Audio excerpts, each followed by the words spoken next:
Bonsoir et bienvenue au Club Éco spécial Talent du vin. Ce soir, nous recevons Paz Espejo. Bonsoir. Bonsoir. Vous êtes directrice du Château Lanessan et vous êtes lauréate dans la catégorie œnologue et consultant.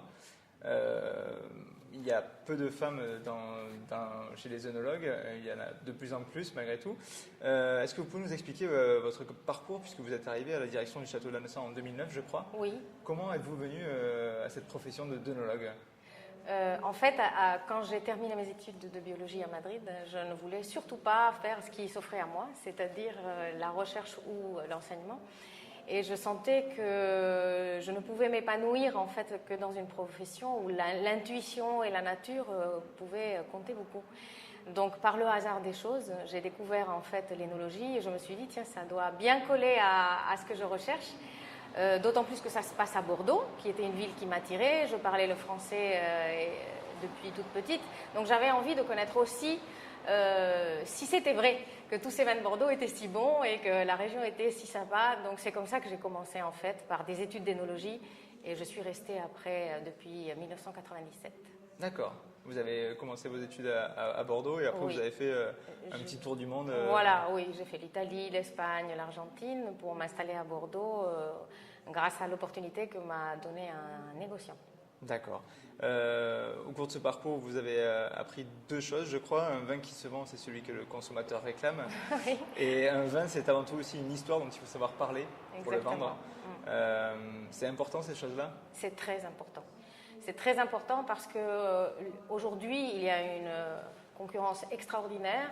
On fait du très bon vin partout dans le monde. Le consommateur est noyé d'informations et est noyé aussi de possibilités d'achat.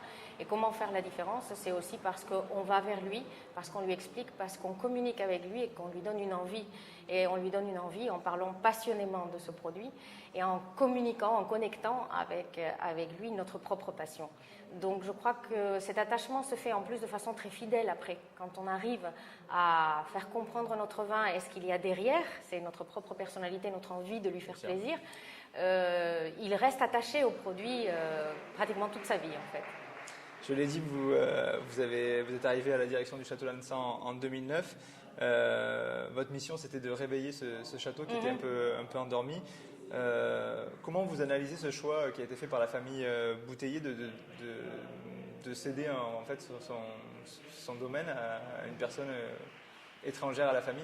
Oui, je pense qu'effectivement, il faisait preuve de beaucoup d'originalité. Ça montrait bien l'envie qu'ils avaient vraiment de réveiller cette propriété, donc l'amour que cette famille porte à cet endroit. Et puis aussi, ben voilà, courage, parce qu'il fallait me donner carte blanche comme ils l'ont fait, avec beaucoup de confiance et beaucoup d'enthousiasme, pour que je fasse de quelque chose qui leur appartient, quelque chose dont ils sont fiers aujourd'hui. Bien sûr. Et aujourd'hui, quel est le bilan 5 ans après de votre action? C'est beaucoup de boulot qui a été fait. C'est aussi beaucoup de reconnaissance de leur part et de la part des consommateurs et des journalistes en fait, ou de ceux qui travaillent dans le milieu vitivinicole. Et donc beaucoup de fierté également, mais il reste encore beaucoup de chemin à parcourir. Quelques chiffres pour nous présenter le domaine, puisque oui. Vous dites qu'il y a beaucoup de choses qui ont été faites. Oui, aujourd'hui, oui. on en est où? Aujourd'hui, je pense que nous sommes toujours 32 personnes en fait, mais les équipes ont été un petit peu rénovées, restructurées. On a acquis de nouvelles compétences, des personnes qui nous ont apporté beaucoup plus de fiabilité aussi, qui sont aussi, je dirais, prises par l'enthousiasme que suscite ce château, et donc on travaille tous dans le même sens. 80 hectares de vignes à gérer, 390 hectares de domaine au total, c'est beaucoup de choses à faire. Aujourd'hui, on s'est lancé avec beaucoup d'envie aussi dans le système de management environnemental. On vient d'avoir donc la certification ISO 14001 de façon collective avec la première association qui avait été créée par le CIVB. On en est très fiers et je crois que ça fait partie effectivement de cette vision qu'on a maintenant à long terme de pérenniser ce très beau domaine.